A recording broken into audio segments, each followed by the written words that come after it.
Chapter 15. One day, several months after I had met Mr. Abelar, instead of sending me to the cave to recapitulate, Clara asked me to keep her company while she worked in the yard. Near the vegetable garden, beyond the back patio of her house, I watched Clara meticulously rake leaves into a pile. On top of the heap, she carefully arranged some crisp brown leaves into an elliptical pattern. "What are you doing?" I asked, moving closer to take a better look. I was feeling tense and somber, for I had spent the entire morning in the cave, recapitulating memories of my father.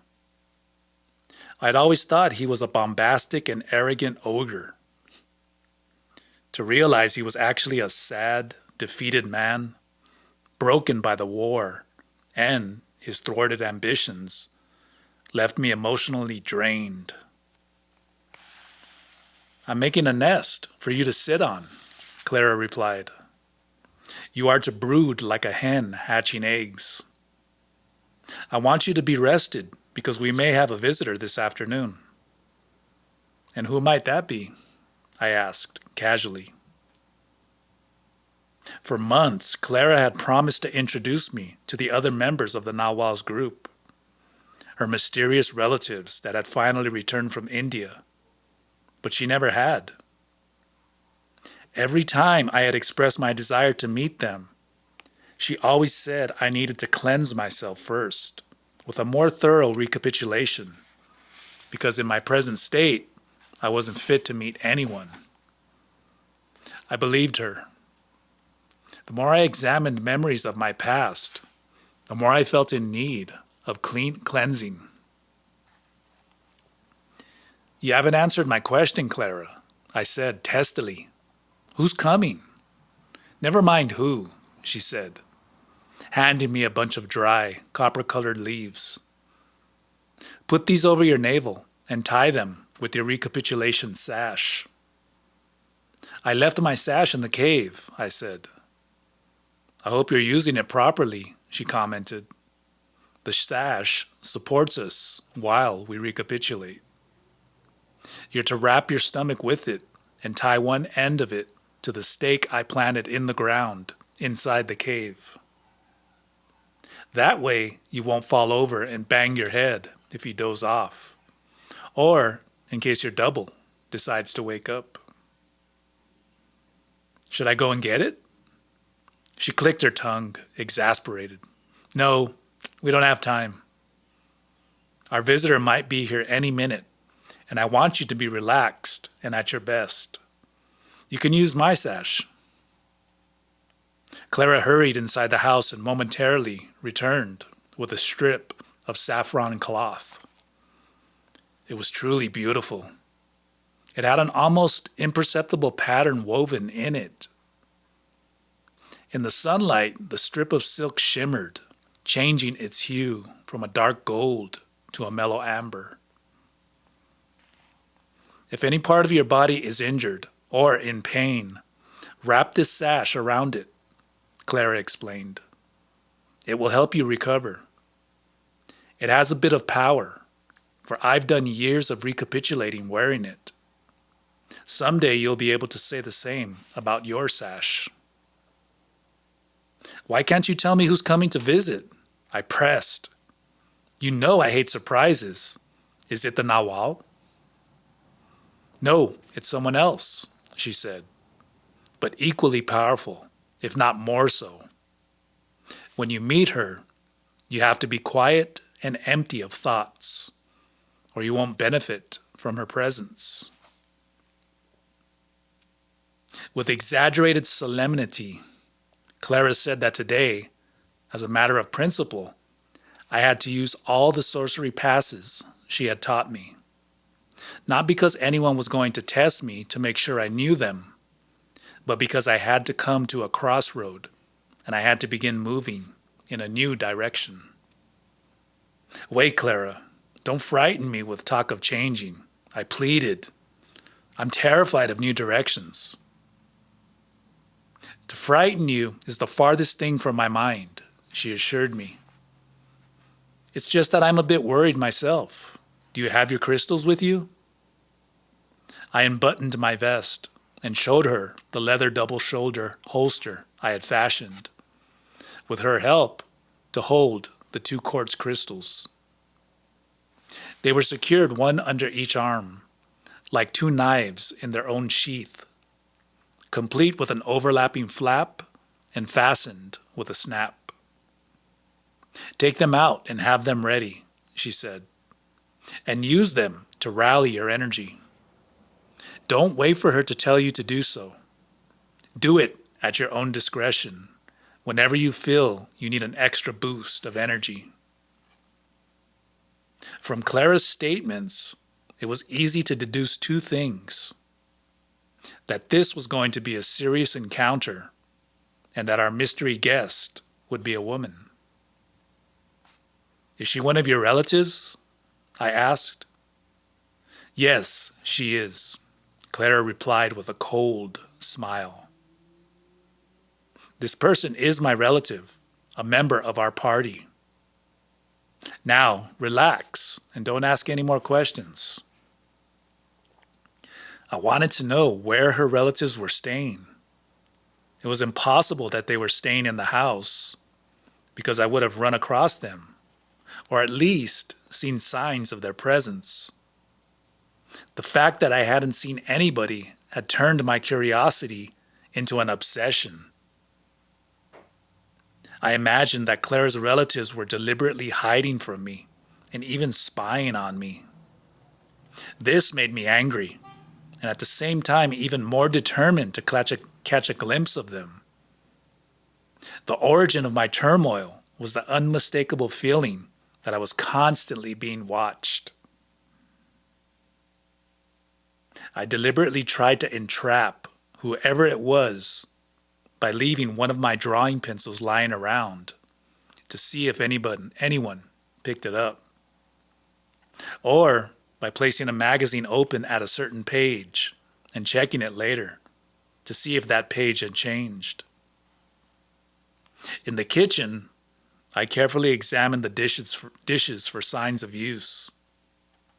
I even went as far as smoothing out the packed dirt on the path by the back door, then coming back later and searching the ground for footprints or unfamiliar tracks.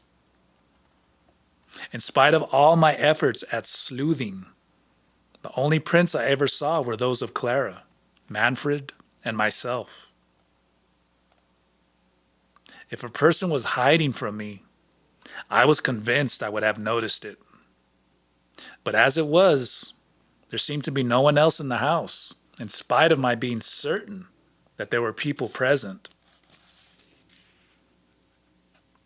Forgive me, Clara, but I have to ask you, I finally blurted out, because it's driving me nuts. Where are your relatives staying? Clara looked at me surprised. This is their house. They're staying here, of course. But where exactly? I demanded. I was on the verge of confessing how I had laid traps to no avail, but decided against it. Oh, I see what you mean, she said. You haven't found any signs of them, in spite of your efforts at playing detective. But that's no mystery. You never see them because they're staying in the left side of the house. Don't they ever come out? They do, but they avoid the right side because you're staying here and they don't want to disturb you. They know how much you value your privacy. But not to show themselves ever? Isn't that carrying the idea of privacy a bit too far? Not at all, Clara said. You need absolute solitude to concentrate on your recapitulation. When I said that you're going to have a visitor today, I meant that one of my relatives is going to come from the left side of the house to where we are and meet you. She's been looking forward to talking to you, but had to wait until you had cleansed yourself minimally. I told you that to meet her is even more taxing than to meet the Nawal. You need to have stored enough power, or else you'll go off the deep end, as you did with him. Clara helped me put the leaves on my stomach and tie them with the cloth. These leaves and this sash will buffer you from the woman's onslaughts, Clara said. Then, looking at me, added softly, and from other blows too. So whatever you do, don't take it off. What's going to happen to me? I asked, nervously packing in more leaves. Clara shrugged. That'll depend on your power, she said, and gave the knot in the cloth a firm tug. But from the looks of you, God only knows. With trembling fingers, I rebuttoned my shirt and tucked it into my baggy pants. I looked bloated, with a wide saffron band around my middle. The leaves were like a brittle, scratchy pillow covering my abdomen. But gradually, my jittery stomach stopped shivering. It became warm, and my entire body felt relaxed. Now sit on the pile of leaves and do what hens do, Clara ordered. I must have given her a surprised look because she asked me, "What do you think hens do when they brood?" I really couldn't say, Clara. A hen remains still and listens to her eggs underneath her, directing all her attention to them. She listens and never lets her concentration waver. In this unbending manner, she intends the chicks to hatch. It's a quiet listening that animals do naturally, but which human beings have forgotten, and therefore must cultivate. Clara sat down on a large, pale gray rock and faced me. The rock had a natural depression in it and looked like an armchair. Now, doze like a hen does and listen with your inner ear while I talk. Concentrate on the warmth in your womb and don't let your attention wander. Be aware of the sounds around you, but don't allow your mind to follow them. Do I really have to sit here like this, Clara? I mean, wouldn't it be better if I just took a refreshing nap? I'm afraid not. As I've said, our visitor's presence is terribly taxing. If you fail to gather energy, you'll sink pitifully. Believe me, she's not soft like me. She's more like the Nawal, pitiless and hard. Why is she so taxing? She can't help it. She's so far removed from human beings and their concerns that her energy might completely disrupt you. By now, there's no difference between her physical body and her ethereal double. What I mean to say is that she is a master sorceress. Clara gave me a searching look and commented on the dark circles under my eyes. You've been reading at night by the light of the lantern, haven't you? She scolded. Why do you think we don't have electricity in the bedrooms? I told her I hadn't read a single page since the day I arrived at her house, because the recapitulation and all the other things she had asked me to do gave me no time for anything else. I'm not particularly fond of reading, though, I admitted. But I do browse from time to time through your bookshelves in the halls. I didn't tell her that what I really meant to say was that I went there snooping to see if any of the books had been removed by her relatives. She laughed and said, "Some of the members of my family are avid readers. I'm not one of them." But don't you read for pleasure, Clara? Not me. I read for information. But some of the others do read for pleasure. So how come I never see any of the books missing? I asked, trying to sound casual. Clara giggled. They have their own library on the left side of the house, she said. Then asked me, You don't read for pleasure, Taisha. Unfortunately, I also only read for information, I said. I told Clara that for me, the joy of reading was nipped in the bud when I was in grade school. One of my father's friends, who owned a book distribution firm, had the habit of giving him boxes of books that were out of print. My father used to screen them and give me the literary books, which he said I had to read in addition to my regular homework. I always took it for granted that he meant I had to read every word. What's more, I thought I had to finish one book before beginning the next one. It came as a complete surprise to me when I found out later that some people start several books simultaneously and switch back and forth, reading according to their mood. Clara looked at me and shook her head, as if I were a lost cause. Children do strange things under pressure, she said. Now, I know why you've turned out to be so compulsive.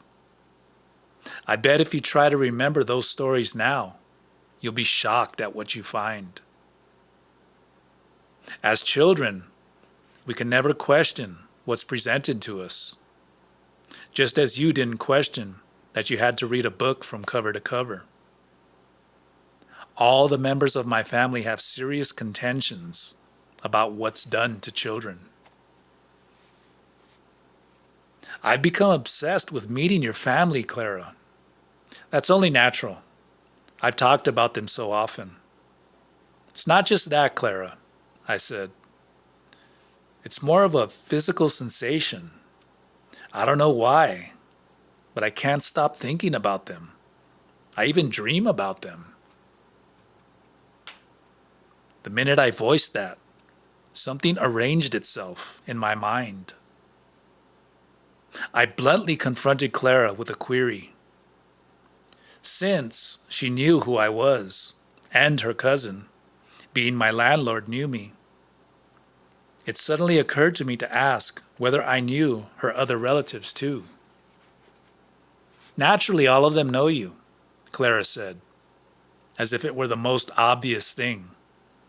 But she didn't answer my question. I couldn't possibly imagine who they might be. Now, let me bluntly ask you this, Clara. Do I know them? I insisted. These are all possible questions, Taisha. I think it's best that you don't ask them. I became sulky. I got up from my seat of leaves, but Clara gently pushed me down again. All right, little Miss Snoop, she said. If it will make you stay put, I'll tell you. You know them all. But you certainly don't remember having met them. Even if any one of my relatives were standing right in front of you, my guess is that you still wouldn't have even the slightest twitch of recognition.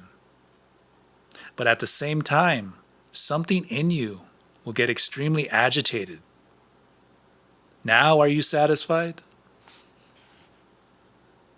Her reply didn't satisfy me in the least. In fact, it convinced me that she was deliberately mystifying me, leading me on, playing with words. You must enjoy tormenting me, Clara, I said, disgusted. Clara laughed out loud. I'm not playing with you, she assured me. To explain what we are and what we do is the most trying thing in the world. I wish I could make it clearer, but I can't.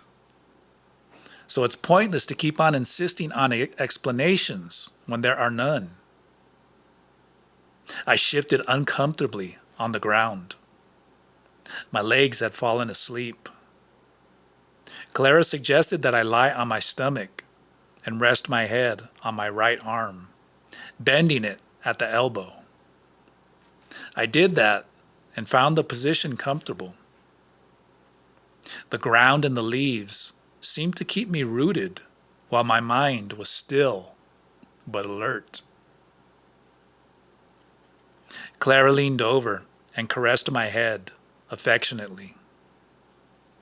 Then she fixed me with her gaze in such an odd way that I grabbed her hand for a moment and held it. "I've got to go now, Taisha," she said softly, loosening my grip. "But rest assured, I'll see you again." Her green eyes had specks of light amber in them, and their glow was the last thing I saw.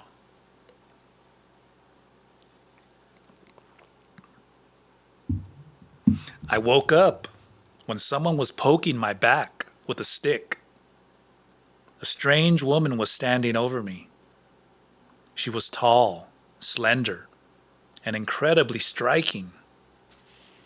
Her features were extremely chiseled: small mouth, even teeth, perfectly defined nose, oval face, delicate, almost transparent white Nordic complexion, lustrous, curly gray hair. When she smiled, I thought she was an adolescent girl, full of daring and sensuality. When she looked serene, she seemed to be a continental European woman, fashionable and mature. There was an elegance in her stylish dress, especially in her sensible shoes, something I had never seen in the United States, where well-dressed women wearing comfortable shoes always appeared matronly. The woman was at once older and younger than Clara. She was definitely older in age, but years younger in appearance. And she possessed something I could only call inner vitality. By contrast, Clara seemed to be still in a formative stage, while this being was the finished product. I knew that someone incredibly different, perhaps as different as a member of another species, was examining me with genuine curiosity. I sat up and quickly introduced myself. She reciprocated warmly. "I am Nelida, Abelar," she said in English. "I live here with the rest of my companions. You already know two of them, Clara and the Nawal, John Michael. You will meet the rest of us soon." She spoke with a slight inflection. Her voice was appealing and so utterly familiar that I couldn't help staring at her. She laughed. I think at the fact that, due to my surprise, my face muscles were locked in a frozen smile. The sound of her raspy laughter was also remotely familiar. I had the sensation that I had heard that laughter before. The thought crossed my mind that I had seen this woman on another occasion, although I could not fathom where. The more I stared at her, the more convinced I became that I knew her at one time, but had forgotten when. "What's the matter, dear?" she asked in a solicitous tone. "Do you have the feeling we've met before?" "Yes, yes," I said excitedly, for I felt that I was about to remember where I had seen her. "You'll remember sooner or later," she said in a soothing tone that led me to understand that there was no hurry. The cleansing breath you do while recapitulating will eventually allow you to remember everything you have ever done, including your dreams. Then you'll know where and when we've met. I felt embarrassed for staring at her and for being caught so completely off guard. I stood up and faced her, not challengingly, but with awe. "Who are you?" I asked, in a daze. "I already told you who I am," she said, smiling. "Now, if you want to know if I am a sort of personage, you'll be disappointed. I'm not anyone important. I'm only one of a group of people who seek freedom. Since you've met the Nawal, the next step for you was to meet me. That's because I am responsible for you." Upon hearing that she was responsible for me, I experienced a pang of fear. All my life I had fought to gain my independence, and I had struggled for it as fiercely as I was capable of. "I don't want anyone to be responsible for me," I said. "I've fought too hard to be independent, to fall under anyone's thumb now." I thought she would take offense, but she laughed and patted me on the shoulder. "I never meant it like that," she said. "No one wants to keep you down. The Nawal has an explanation about your unruly personality. He really believes that you have a fighting spirit. In fact, he thinks you're undeniably crazy, but in a positive sense." She said that the Nawal's explanation of my craziness was that I was conceived under unusual and desperate conditions. Nelida then related to me facts about my parents' history that no one except my parents knew. She disclosed that before I was conceived, while my parents lived and worked in South Africa. My father was incarcerated for reasons he never revealed. I had always fantasized that he was not really in prison, but in a political detention camp. Nelida said that my father had saved a guard's life. Later, that guard helped my father to escape by turning his back at a crucial moment. With his pursuers on his trail, Nelida continued, he went to see his wife, to be with her for the last time on earth. He was certain he would be caught and killed. During that passionate life-death embrace, your mother became pregnant with you. The intense fear and passion for life that your father was feeling then was transmitted to you. Consequently, you were born restless and unruly, and with a passion for freedom. I could barely hear her words. I was so stunned by what she was revealing to me that my ears were buzzing and my knees went weak. I had to lean against the tree trunk to keep from falling down. Before I could speak, she continued, the reason your mother was so unhappy and secretly despised your father was because he used up all of her family inheritance to pay for his mistakes, whatever they might have been. The money ran out, and they had to leave South Africa before you were born. How can you know things about my parents that not even I am clear about? I asked. Nelida smiled. I know those things because I am responsible for you, she replied. Again, I felt a jolt of fear run through me, making me shiver. I was afraid that if she knew my parents' secrets, she must also know things about me. I had always felt safe, hidden in my impregnable subjective fortress. I was lulled into a false security, certain that what I felt and thought and didn't matter as long as I kept it hidden, as long as no one else knew about it. But now it was obvious that this woman had access to my inner self. I desperately needed to reaffirm my position. If I'm anything, I said defiantly, I'm my own person. No one is responsible for me, and no one is going to dominate me. Nelida laughed at my outburst. She tousled my hair the way the Nawal had done, a gesture both soothing and utterly familiar.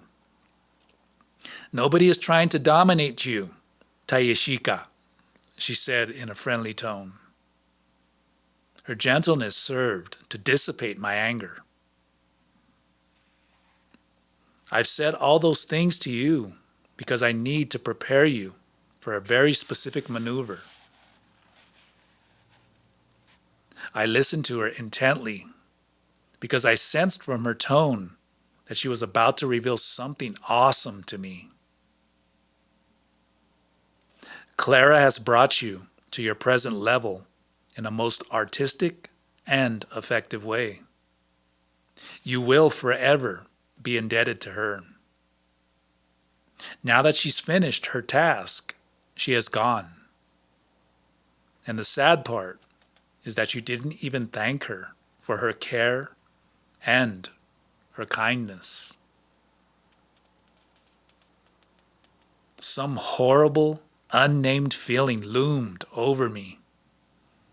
Wait a minute, I muttered. Did Clara leave? Yes, she did.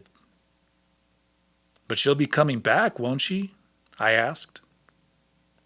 Nelida shook her head. No. As I told you, her job is done. At that moment, I had the only true feeling I had ever had in my entire life. Compared to it, nothing of what I had felt before was real. Not my anger, not my fits of rage, not my outbursts of affection. Not even my self-pity was true when compared with the searing pain I felt at that moment. It was so intense, it numbed me. I wanted to weep, but I couldn't. I knew then that the real pain brings no tears. And Manfred, is he gone too? I asked. Yes, his job of guarding you is finished too. And what about the Nawal? Will I see him again? In the sorcerer's world, anything is possible, Nelida said, touching my hand. But one thing is for certain. It is not a world to be taken for granted. In it, we must voice our thanks now, because there is no tomorrow. I stared at her blankly, totally stunned. She gazed back at me and whispered, "The future doesn't exist. It's time you realize this. And when you have finished recapitulating and have completely erased the past, all that will be left is the present. And then you will know that the present is but an instant, nothing more." Nelida gently rubbed my back, and told me to breathe. I was so grief-stricken that my breathing had stopped. Will I ever be different? Is there a chance for me? I asked pleadingly. Without answering, Nelida turned around and walked toward the house. When she reached the back door, she signaled me with a beckoning crook of the index finger to follow her inside. I wanted to run after her, but I couldn't move. I began to whimper. Then the oddest whine came out of me, a sound that was not quite human. I knew then why Clara had tied her protective sash around my stomach. It was to shield me from this blow. I lay face down on the pile of leaves and released into them the animal cry that was choking me. It didn't relieve my anguish. I took out my crystals, placed them in my fingers, and turned my arms in counterclockwise circles that became smaller and smaller. I pointed the crystals at my indolence, at my cowardice, and at my useless self-pity.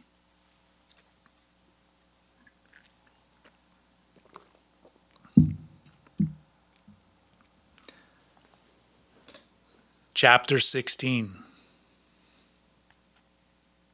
Nelida was patiently waiting for me at the back door. It had taken me hours to calm down. It was late afternoon. I followed her inside the house. In the hall, just outside the living room, she stopped so abruptly that I nearly collided with her. As Clara told you, I live in the left side of the house, she said, turning to face me. And I'm going to take you there. But first, let's go in the living room and sit down for a while so you can catch your breath.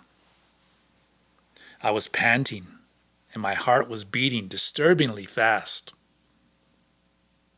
I'm in good physical condition, I assured her. I practice Kung Fu with Clara every day, but right now I'm not feeling very well. Don't worry about being out of breath, Nelida said reassuringly. The energy of my body is pressing on you. That extra pressure is what's making your heart beat faster. When you get used to my energy, it will no longer bother you. She took my hand and guided me to sit on a cushion on the floor, with my back propped against the front of the sofa. When you are agitated, as you are now, prop your lower back against a piece of furniture, or bend your arms backward, pressing your hands against the top of your kidneys. To sit on the floor with my back propped in that fashion had a definite relaxing effect on me. In a few moments, I was breathing normally, and my stomach was no longer tied in knots. I watched Nelida pace back and forth in front of me. Now, let's understand something once and for all, she said, continuing her relaxed, easy stride. When I say that I'm responsible for you, I mean that I am in charge of your ultimate freedom. So don't give me any more nonsense about your struggle for independence. I'm not interested in your capricious fight against your family, even though you've been at odds with them all your life. Your fight has had no purpose or direction. It's time to give your natural strength and compulsive drive a worthy cause. Her pacing, I noticed, was not nervous at all. It seemed to be rather a way of trapping my attention, for it had put me completely at ease, yet kept me attentive. I asked her once more if I would ever see Clara and Manfred. Nelida looked at me with a pitiless gaze that sent chills through me. "No, you won't see them," she said. "At least, not in this world." Both of them had done their impeccable best to prepare you for the great flight. Only if you are successful in awakening the double and crossing over into the abstract will you meet again. If not, they will become memories that you will talk about with others for a while, or keep to yourself. Then gradually forget. I swore to her that I would never forget Clara or Manfred, that they would be a part of me always, even if I never saw them again. And although something in me knew that that would be so, I couldn't bear such a final separation. I wanted to weep, as I had done so easily all my life. But somehow my sorcery pass with the crystals had worked. Weeping had fallen off me. Now, when I really needed to cry, I couldn't. I was hollow inside. I was what I've always been, cold. Except that now, I had no more pretenses.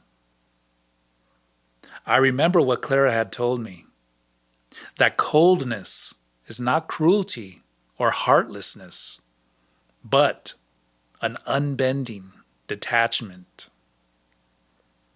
At last I knew what it meant to be without pity. "Don't focus on your loss," Nelida said, sensing my mood. "At least not for the time being. Let's deal rather with helpful ways to gather energy, to attempt the inevitable, the abstract flight. You know now that you belong to us, to me in particular. You must try today to come to my side of the house." Nelida took off her shoes and sat down in an armchair across from me. In one graceful movement, she raised her knees to her chest and planted her feet on the seat. Her full skirt was pulled over her calves so that only her ankles and feet showed. "Now, try not to be bashful, judgy, or kinky," she said. Then before I could respond, she lifted her skirt and spread her legs apart. "Look at my vagina," she ordered. The hole between the legs of a woman is the energetic opening of the womb, an organ that is at the same time powerful and resourceful. To my horror, Nelida had no underwear on. I could see right into her crotch. I wanted to look away, but I was mesmerized. I could only stare with my mouth half open. She was hairless, and her abdomen and legs were hard and smooth, with absolutely no wrinkles or fat. Since I'm not in the world as a female, my womb has acquired a different mood than the mood of an average, undisciplined woman, Nelida said, without a hint of embarrassment. So you simply shouldn't see me in a derogatory light. She was indeed beautiful, and I felt a jolt of sheer envy. I was at least 1/3 her age, and I couldn't possibly have looked that good in a similar position. In fact, I wouldn't dream of letting anyone see me naked. I always wore long bathrobes, as if I had something to hide. Remembering my own shyness, I politely looked away. But not before I got an eyeful of what I can only call sheer energy. The area around her vagina seemed to radiate a force that, if I stared at it, made me dizzy. I shut my eyes and didn't care what she thought of me. Nelida's laughter was like an endless cascade of water, soft and bubbly. "You are perfectly relaxed now," she said. "Look at me again and take a few deep breaths to charge yourself." "Wait just a moment, Nelida," I said, struck by sudden fear. Not of looking at her vagina, but of what I had just realized. Showing me her nakedness had done something inconceivable to me. It had soothed my anguish and made me abandon all my prudishness. In one instant, I had become extraordinarily familiar with Nelida. Stammering pitifully, I told her what I had just realized. "That's exactly what the energy from the womb is supposed to do," Nelida said cheerfully. "Now really, you must look at me and breathe deeply. After that, you can analyze things to your heart's content." I did as she said and felt no shyness at all. Breathing in her energy made me feel strangely invigorated, as if a bond had formed between us that needed no words. You can accomplish wonders by controlling and circulating the energy from the womb, Nelida said, pulling her skirt over her calves again. Nelida explained that the womb's primary function is reproduction in order to perpetuate our species. But, unbeknownst to women, the womb also has subtle and sophisticated secondary functions. And it was these, she said, that she and I were interested in developing. I was so pleased when Nelida had included me in her statement that I actually experienced a tickling sensation inside my stomach. I listened attentively as she explained that the most important secondary function of the womb is to serve as a guiding unit for the double.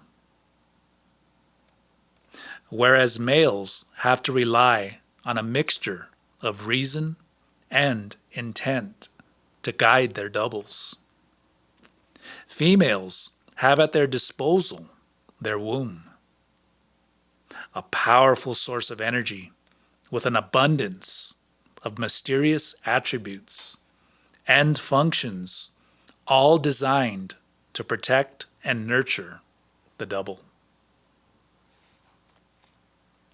All this is possible, of course, if you have rid yourself of all the encumbering energy men have left inside you, she said. A thorough recapitulation of all your sexual activity will take care of that. She emphasized that using the womb is an extremely powerful and direct method of reaching the double. She reminded me of the sorcery pass I had learned in which one breathes directly with the opening of the vagina. The womb is the way female animals sense things and regulate their bodies, she said. Through the womb, women can generate and store power in their doubles to build or destroy, or to become one with everything around them. Again, I felt a tingle in my abdomen, a mild vibration that spread this time to my genitals and inner thighs. Another way of reaching the double, also called the other, besides using the energy of the womb, is through movement, Nelida continued. This is the reason why Clara taught you the sorcery passes. There are 2 passes that you must use today to prepare yourself adequately for what is to come. She walked to the closet, pulled out a straw mat, unrolled it on the floor, and told me to lie on it. When I was flat on my back, she asked me to bend my knees a bit, fold my arms across my chest, and roll once to my right side, then once to my left. She made me repeat this movement 7 times.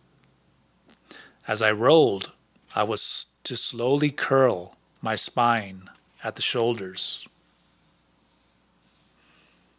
She told me then to sit cross-legged once more on the floor, leaning my back against the couch, while she took her seat on the armchair. Slowly and softly, she inhaled through her nose. Then she gracefully wiggled her left arm and hand out and upward, as if she were boring a hole in the air with her hand. Then she reached in, grasped something, and pulled her arm back, giving me the total impression of a long rope being retrieved from a hole in the air. She then did the same movements with her right arm and hand. As she performed her sorcery pass, I recognized it to be a movement of the same nature as the ones Clara had shown me. But it was different too. Lighter, smoother, more energetically charged. Clara's sorcery passes were like martial art movements. They were graceful and filled with internal strength. Nelida's passes were ominous, threatening, and yet at the same time a pleasure to watch. They radiated a nervous energy, but they were not agitated. While she executed her pass, Nelida's face was like a beautiful mask. Her features were symmetrical, perfect. Watching her exquisite movements, done with utter aloofness and detachment, I remembered what Clara had said about Nelida having no pity.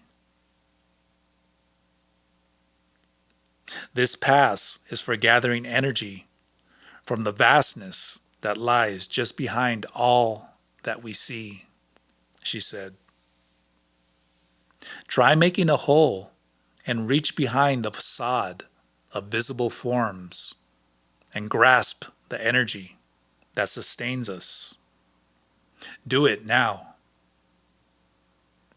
I tried to replicate her swift, graceful movements, but felt stiff and clumsy in comparison.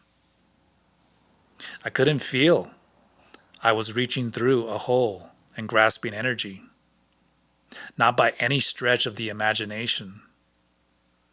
Nevertheless, after I had finished the pass, I felt strong and bursting with energy. Doesn't really take much to communicate or reach the ethereal body, Nelida went on. Besides, using the womb and movement, sound is a powerful way of attracting its attention. She explained that by systematically directing words to our source of awareness, the double, one can receive a manifestation of that source. Provided, of course, that we have enough energy, she added. If we do, it may take only a few selected words or a sustained sound to open something unthinkable in front of us.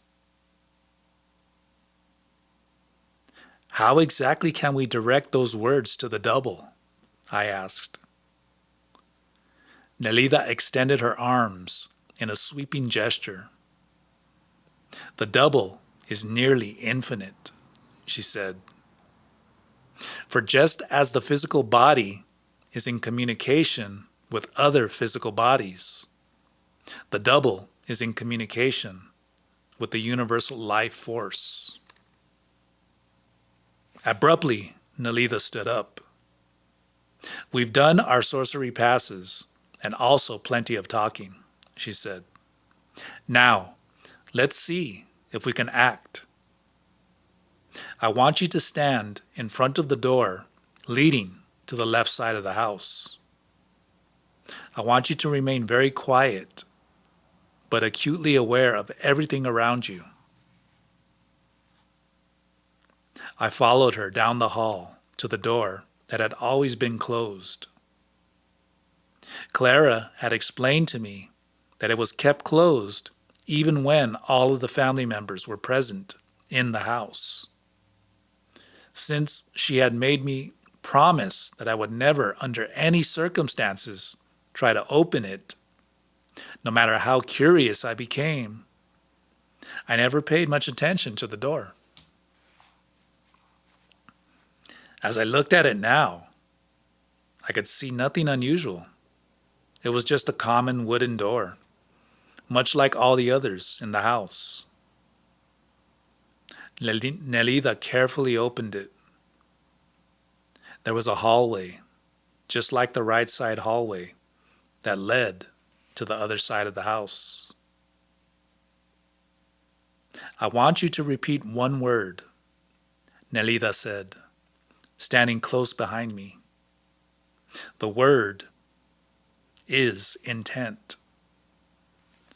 I want you to say intent 3 or 4 times, or even more, but bring it out from the depths of you. From the depths of me? Allow the word to burst out from your midsection, loud and clear. In fact, you should shout the word intent with all your strength. I hesitated. I hated to shout, and I disliked it when people raised their voices at me. As a child, I learned it was impolite to shout, and I dreaded to hear my parents arguing in loud voices. Don't be bashful, Nelida said. Shout as loud and as many times as it's needed. How will I know when to stop? You stop when something happens, or when I tell you to stop, because nothing has happened. Do it now. I said the word intent. My voice sounded hesitant, feeble, unsure. Even to my ear, it lacked conviction. But I kept on repeating it, each time with more vigor. My voice became not deep, but shrill and loud, until I shocked myself into a near faint with a hair-raising scream that wasn't my own. And yet I had heard it before. It was the same shrill noise I had heard the day Clara and Manfred had dashed into the house, leaving me under the tree. I began to shiver and became so dizzy that I slumped down on the spot and leaned against the doorframe. "Don't move," Nelida ordered, but it was too late. I was already limp on the floor. "Too bad you moved when you should have stayed put," Nelida said sternly, but added a smile when she saw I was about to pass out. She squatted next to me and rubbed my hands and neck to revive me. "What did you make me shout for?"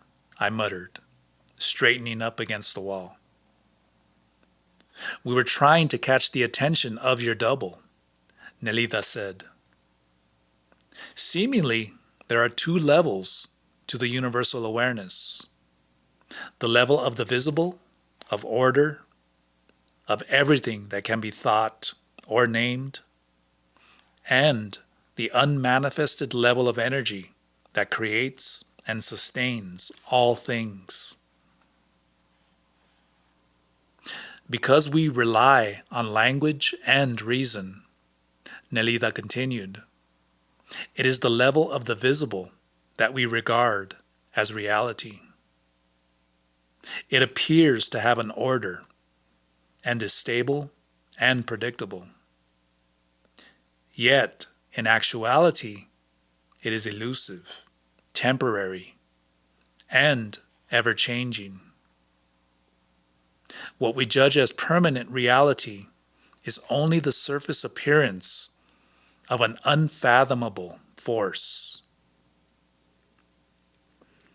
I felt so drowsy, I could barely follow her words. I yawned several times to take in more air. Nelida laughed when I opened my eyes wide in an exaggerated manner to give her the impression I was paying full attention. "What you and I want to do with all this shouting," she went on, "is to catch the attention, not of the visible reality, but rather the attention of the unseen, the force that is the source of your existence, a force that we hope will carry you across the chasm." I wanted to listen to what she was saying, but a strange thought kept distracting me. Just before I had slumped to the floor, I had caught a glimpse of a rare sight. I had noticed that the air in the hall behind that door was bubbling, just like it had in the darkness of my room the first night I had slept in the house.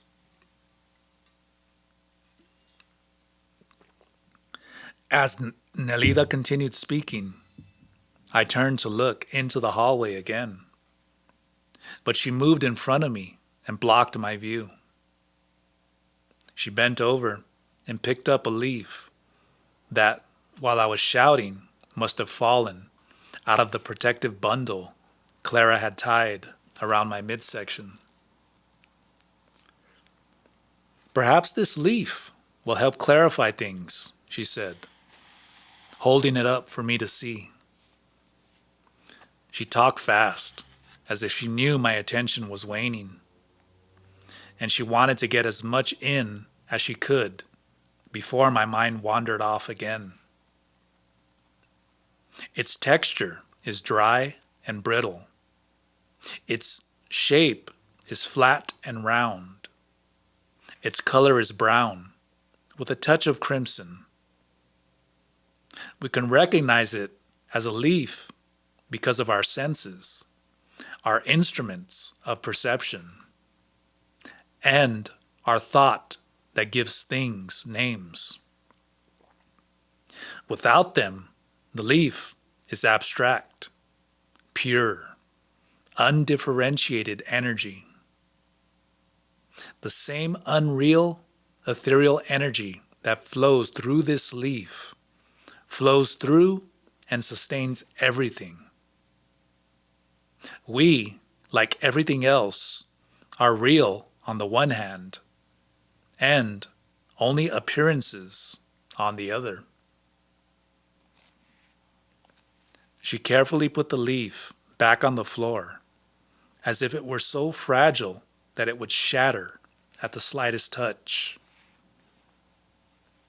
Nelida paused for a moment, as if to wait for my mind to assimilate what she had said.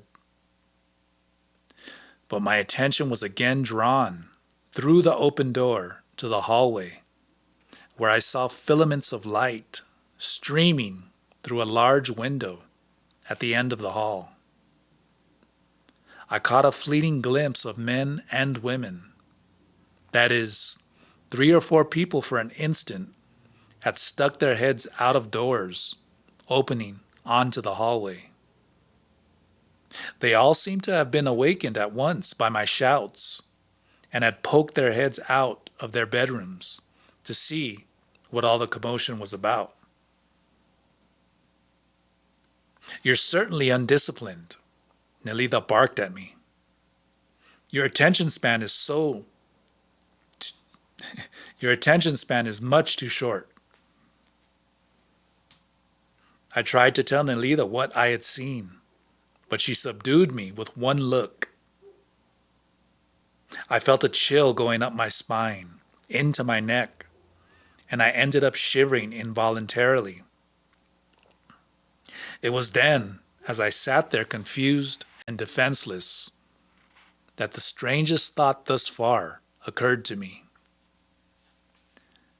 Nelida seemed familiar to me because I had seen her in a dream.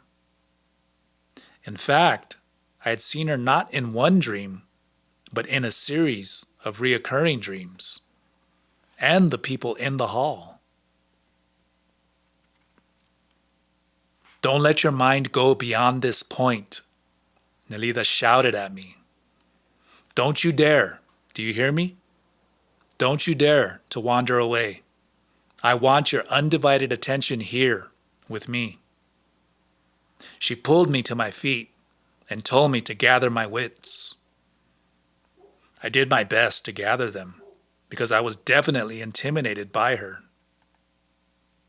I had always taken pride in believing that no one could dominate me. Yet one look from this woman could stop my thoughts and fill me with awe and dread at the same time. Nelida gave me a firm knock on the top of my head with a knuckle. It sobered me up as easily as her shouts had unsettled me. "I've been talking my head off because Clara assured me that talking is the best way to relax you and pique your interest," she said. "I want you ready to go through this door at any cost." I told her that I had the certainty that I had seen her in my dreams. But that was not all. I had the feeling that the people that had poked their heads into the hall were also known to me. When I mentioned the people, Nelida stepped back and scrutinized me, as if looking for markings on my body. She was silent for a moment, perhaps considering whether or not to divulge something. "We are a group of sorcerers, as the Nawal and Clara have already told you. We are a lineage, but not a family lineage. In this house, there are 2 branches of that lineage. Each has 8 members. The members of Clara's branch are the Graus, and the members of my branch are the Abelars. Our origin is lost in time. We count ourselves by generations. I am a member of the generation in power, and that means I can teach what my group knows to someone who is like me.